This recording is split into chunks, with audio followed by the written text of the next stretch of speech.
যারা ফিরে আসবেন এককালীন ভ্রমণ সহায়তা সহ আমরা 5,000 টাকা দেব।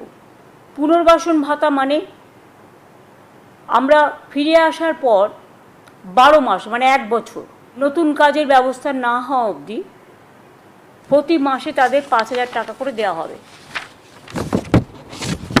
আমরা আজকে বিশেষ করে আপনারা জানেন যে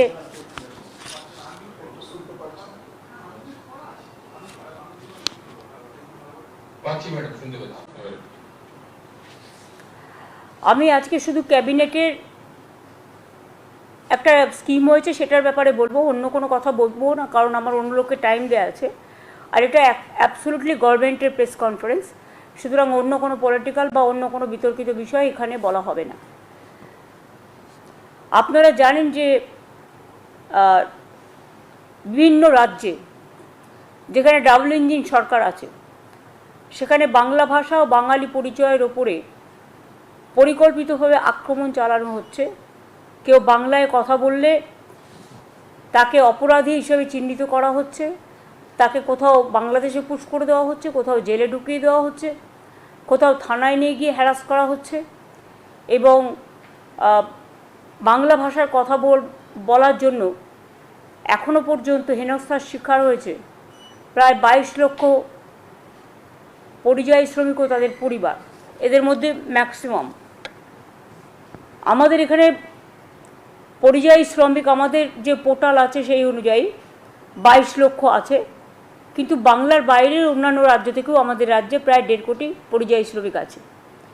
কিন্তু আমি এটা বলবো শুধুমাত্র যারা ফিরে আসছেন এবং বাংলার পরিযায়ী শ্রমিক যারা বিভিন্ন রাজ্যে কাজ করেন, তারা যারা ফিরে আসছেন অসহায় অবস্থা, অত্যাচারিত হয়ে, ভাষা সন্ত্রাসকে কেন্দ্র করে তাদের অপরাধী তকমা দেওয়া হচ্ছে, বাংলা ভাষায় কথা বলা যেন অপরাধ।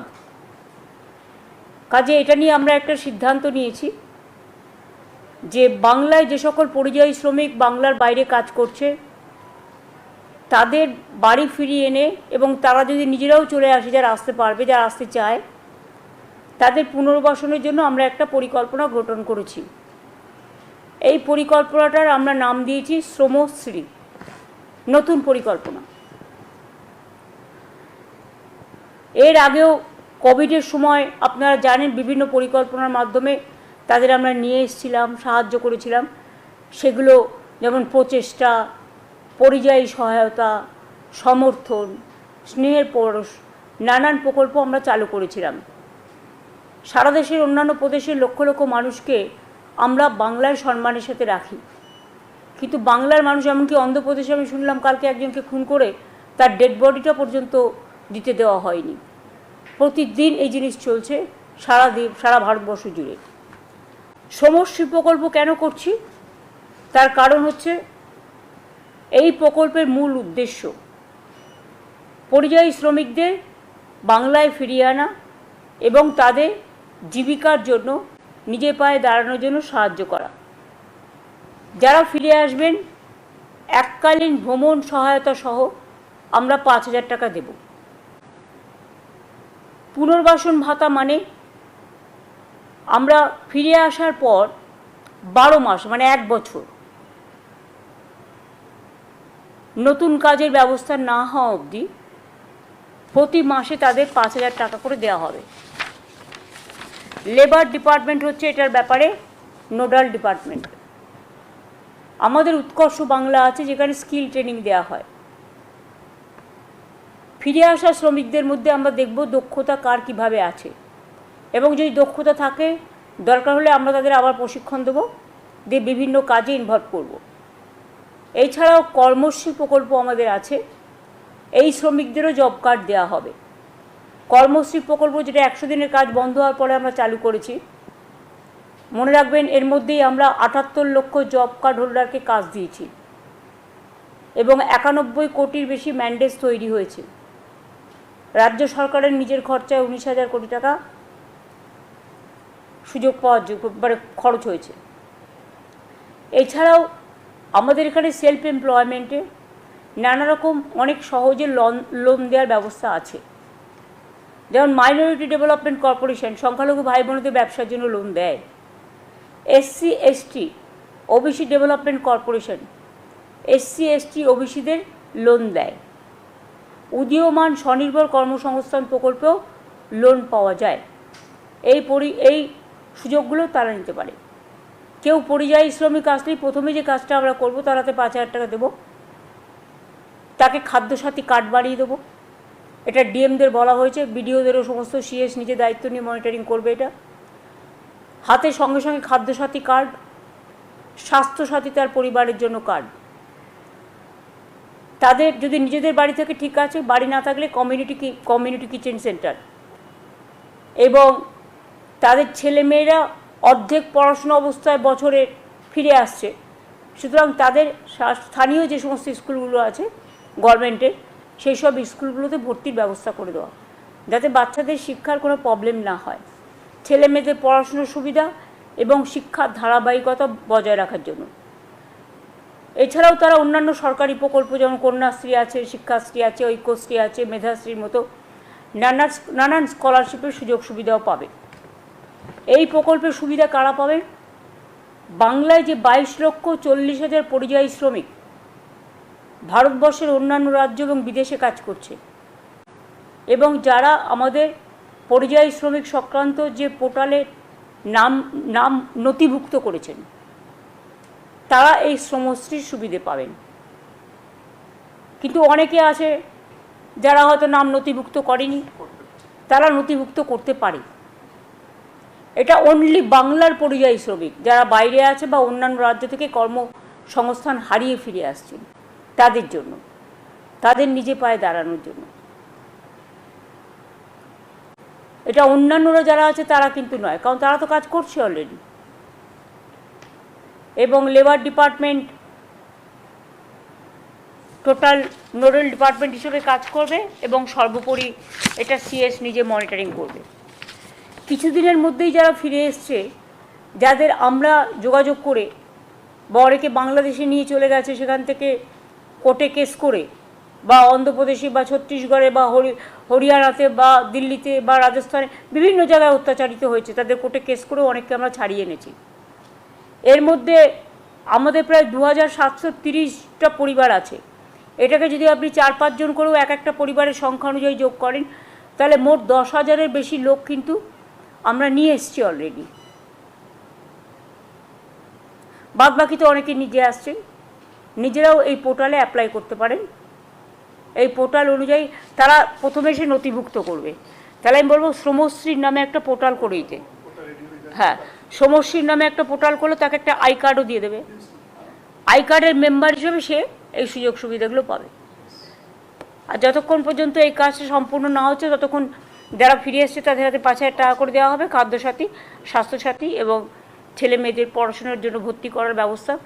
তারা যেন ইমিডিয়েট যোগাযোগ করে। আমাদের পরিযায়ী শ্রমিক ওয়েলফেয়ার বোর্ডও আছে, সেখানেও অ্যাপ্লাই করতে পারে তারা। আমাদের যে পোর্টাল আছে পরিযায়ী শ্রমিক, সেখানেও অ্যাপ্লাই করতে পারে। এছাড়াও শ্রমশ্রী আমরা একটা আলাদা পোর্টাল করে দেবো, যাতে তারা শ্রমশ্রীটা, এবং আমি ডিএম বিডিওদেরও বলবো, আইসিদেরও, যে ধরনের যারা এসছে তাদের খবর রেখে, খোঁজ খবর নিয়ে, হ্যাঁ, তাদের আইডেন্টিফাই করে, তাদের এখন তো আমাদের পাড়া আমাদের সমাধান হচ্ছে, সুতরাং ওখানেও তারা নাম লেখাতে পারেন। সেই নামগুলো সরাসরি আমাদের কাছে চলে আসবে। আর যেখানে অলরেডি হয়ে গেছে ক্যাম্প, তারা বিডিও বা ডিএমকেও দিতে পারে। হ্যাঁ, আমরা নিয়ে নেবো, যেসব জায়গায় হয়ে গেছে সেখান থেকে আমরা পাবলিসিটি করে নিয়ে নেব। এইটা বলার জন্যই আজকে মেনলি আজকে ক্যাবিনেটে এটা পাস হয়েছে এই স্কিমটা। It's a new scheme. Time to time মানুষকে সহযোগিতা করার জন্য, বিশেষ করে অসহায় মানুষ, অবহেলিত মানুষ, অত্যাচারিত মানুষ, যারা দুর্যোগের শিকার হন, দুর্ভোগের শিকার হন, তাদের এই সাহায্যগুলো করা হয়। কাজে এই স্কিমটা নেওয়া হয়েছে। আমি খুশি হব যদি আপনাদের মাধ্যমে এটা যদি সবাইকে একটু জানিয়ে দেন, তাহলে অন্তত তারা মানসিকভাবে একটু শান্তি পাবে এবং তারা একটু আশ্বস্ত হবে যে অন্তত আমরা মানবিকতার খাতিরে এবং তাদের জীবন জীবিকার খাতিরে তাদেরটা নিয়ে চিন্তা ভাবনা করছি এবং আমরা দেখব। এগুলোই আজকে মেনলি ছিল। বাদ বাকি যেগুলো আছে সেগুলো খুব একটা ইম্পর্টেন্ট বলে আমি কিছু না। শুধু তাজপুর পোর্টের আরএফপি নতুন করে হয়েছে, ওটাও ক্যাবিনেটে এসেছিল। এই পর্যন্ত। এই সংক্রান্ত যদি কোনো কোয়েশ্চেন থাকে আপনারা করতে পারেন।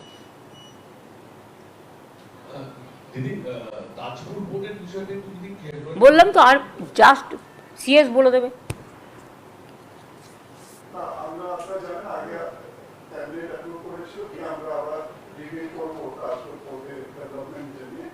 আজকে ক্যাবিনেট যে নতুন আরএফপি যেটা আমরা ফ্লোট করব এটাকে ইন প্রিন্সিপাল অনুমোদন দিয়েছে যাতে আমরা রিভিউ করার প্রসেস শুরু করতে পারি।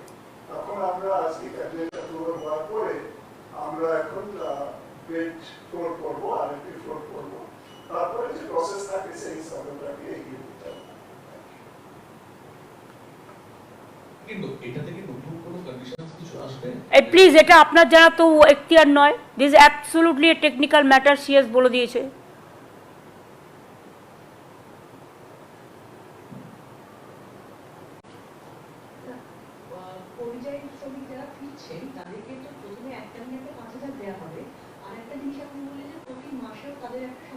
হ্যাঁ, 12 মাসের জন্য 1 বছর তাদের আমি যতক্ষণ পর্যন্ত তারা যদি কেউ কাজ পেয়ে যায় সেটা চিন্তা ভাবনা করা হবে।